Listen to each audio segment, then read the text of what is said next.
ప్రపంచవ్యాప్తంగా ఉండేటువంటి కొన్ని కోట్లాది మంది హిందువులు చాలా సెంటిమెంట్ గా తీసుకునేది ఏంటి అంటే ఫస్ట్ ఆఫ్ ఆల్ వెంకటేశ్వర స్వామిని, తిరుపతి వెంకటేశ్వర స్వామి. అయితే ఆ, గత జగన్మోహన్ రెడ్డి ప్రభుత్వం కావచ్చు, అంతకు ముందు ఉన్న చంద్రబాబు ప్రభుత్వం కావచ్చు, అంతకు ముందు ఉన్న కాంగ్రెస్ లేకపోతే రాజశేఖర రెడ్డి, వీళ్ళందరూ కూడా ఈ తిరుమల తిరుపతి దేవస్థానాన్ని కంప్లీట్ గా కూడా వీళ్ళు ఆ, ఒక రకమైన ఒక ఓ పక్క నుంచి మనీ రిసోర్స్ గాను, ఇంకో పక్క నుంచి ఒక పదవుల రిసోర్స్ గా మార్చేసుకున్నారు దాన్ని పూర్తిగా, పూర్తిగా కంప్లీట్ గా.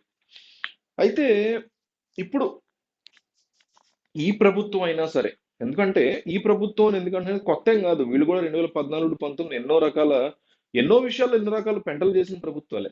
అయితే ఇప్పటికైనా ఎవరు వచ్చారనేది పక్కన పెడితే, ఇప్పటికైనా ఇవి అవి చూసిన వాళ్ళు కాబట్టి ఇప్పటికైనా రియలైజ్ అవుతారా, ఆలోచించి జాగ్రత్తగా అడుగులు వేస్తారా అనేటువంటి మాట జనాల్లో చాలా స్ట్రాంగ్ గా వినిపిస్తుంది. ఎందుకంటే నేను ఒక ఏతిస్ట్, నేను అసలు దేవుణ్ణి నమ్మను. కానీ ఒక తిరుమల తిరుపతి దేవస్థానం కావచ్చు, లేకపోతే ఒక ఒక స్ట్రాంగ్ ఒక చర్చ్ సంబంధించి, ఒక ఫేమస్ చర్చ్కి సంబంధించి కావచ్చు, లేకపోతే ఒక మసీద్ సంబంధించి ఈ సంబంధించి కావచ్చు, వీళ్ళందరి యొక్క ప్రథమ కర్తవ్యం ఏ విధంగా ఉండాలి అంటే, తమ ధర్మాన్ని జాగ్రత్తగా ప్రజల్లోకి పొలైట్ గా హంబుల్ గా తీసుకెళ్లేలాగా ఉంది. ఫస్ట్ పని అదే.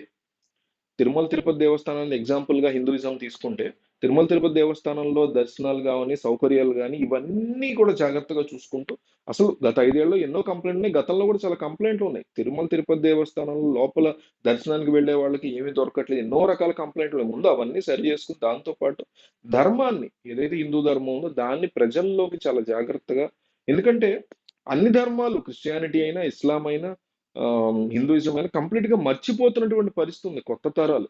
ఎంతసేపు ఒక పార్నో, ఒక సినిమా స్టారో, ఒక క్రికెట్ స్టారో, ఒక బెట్టింగ్ యాప్లో, ఒక చేతకానటువంటి ఒక ఏదేదో సాధించేయాలనేటువంటి ఒక ఊహల్లో పోతుంది. కానీ మతం ఏ రోజైనా నీ లిమిట్ ఏంటి, నువ్వేంటి అనేది చెప్తుంది. అలాంటి విషయాలని ప్రజల్లోకి తీసుకెళ్లేటువంటి అంశాల మీద ఎక్కువగా వీళ్ళు కేర్ తీసుకోవాలి టీటీడీ వాళ్ళు. అట్లాంటివి ఏమీ లేవు. పైగా ఇక రివర్స్ లో దాన్ని నాశనం చేయడం, డబ్బులకి రిసోర్స్ గా మార్చుకోవడం, నేను ఇక్కడ ఉండబట్టే ఇంత డబ్బు వస్తుంది అని గతంలో ఉన్న ఈవోలు కానీ, గతంలో టీటీడీ చైర్మన్లు కానీ అనుకోవటం. అంటే ఒక మనిషి యొక్క అహంకారం, దేవుడు అనేటువంటి సన్నిధిలో, అది చర్చ్ అనండి, ఒక మసీద్ అనండి, ఒక గుడి అనండి, ఆ దేవుడి సన్నిధిలో కూడా నేను లేకపోతే ఇక్కడ గడవదు అనుకున్నాడంటే వాడంత మూర్ఖుడు, వాడంత దురదృష్టవంతుడు. ముందు అట్లాంటి వాడిని కదా మీ మతాలను నమ్మే వాళ్ళందరూ వెలివేయాల్సిందే. అట్లాంటి పరిస్థితుల్లో గడిచింది ఇన్నాళ్ళు.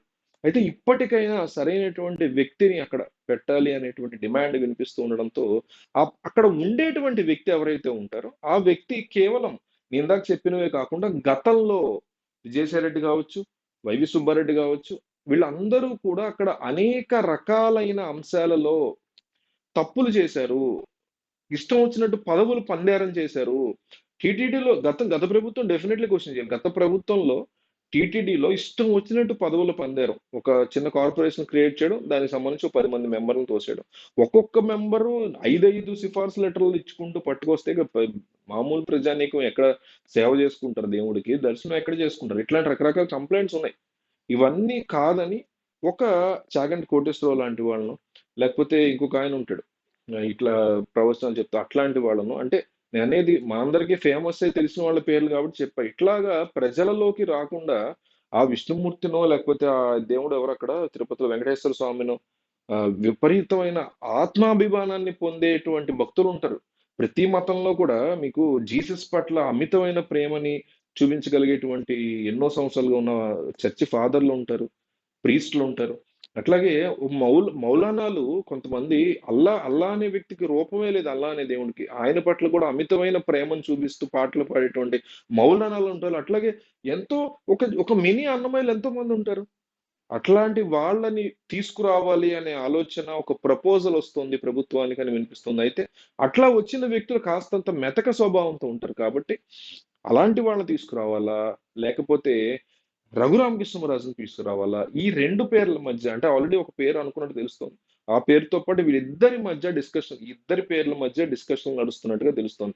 ఎందుకంటే ఒక అత్యంత గొప్ప ధార్మికమైనటువంటి అంశానికి దీన్ని కూడా జగన్మోహన్ రెడ్డి లాగా లేదా గత తమ ప్రభుత్వం 2014-19లో ప్రభుత్వం లాగా దీన్ని కూడా పదవుల పందేరం లాగా, లేకపోతే ఒక కులానికి సంబంధించో, లేకపోతే ఒక ఈగోకు సంబంధించో, లేకపోతే ఒక పదవి ఇచ్చేస్తే పోతుంది కదా, ఎవరంటే పెద్ద పదవి కదా, పెద్ద వ్యక్తికి ఇచ్చేస్తే పోతుంది కదా అనుకునేలాగా గనక చేస్తే జగన్మోహన్ రెడ్డికి పట్టిన గతో, లేకపోతే 14-19 మాకే పట్టిన గతో పడుతుందేమో అనేటువంటి భయంలో కూటమి నేతలు పవన్ కళ్యాణ్ గాని, చంద్రబాబు గాని, అచ్చెన్నాయుడు గాని, లోకేష్ గాని వీళ్ళందరూ ఉన్నట్టుగా, అందువల్ల ఒక ఇంప్రెసివ్ వ్యక్తికి, ఒక ధార్మిక అంశాల పట్ల కంప్లీట్ జ్ఞానము, ఐడియా ఇవన్నీ ఉన్న వాళ్ళకే ఇచ్చే దిశగా ఆలోచన చేస్తున్నారని తెలుస్తుంది. అయితే ఇట్లా చేస్తున్న క్రమంలో రఘురామకృష్ణరాజుకి మాత్రం వెళితే చైర్మన్ పదవి అనండి, దాని కింద లేదా దానిపైన ఏదైనా మంచి పదవి వెళితే ఖచ్చితంగా గతంలో ఏ రకమైన పదవుల పందారు నడిచింది, ఒక భారీ ఈ దర్శనాలకు సంబంధించి సిఫార్సు లెటర్ల మీద గత 5 సంవత్సరాలుగా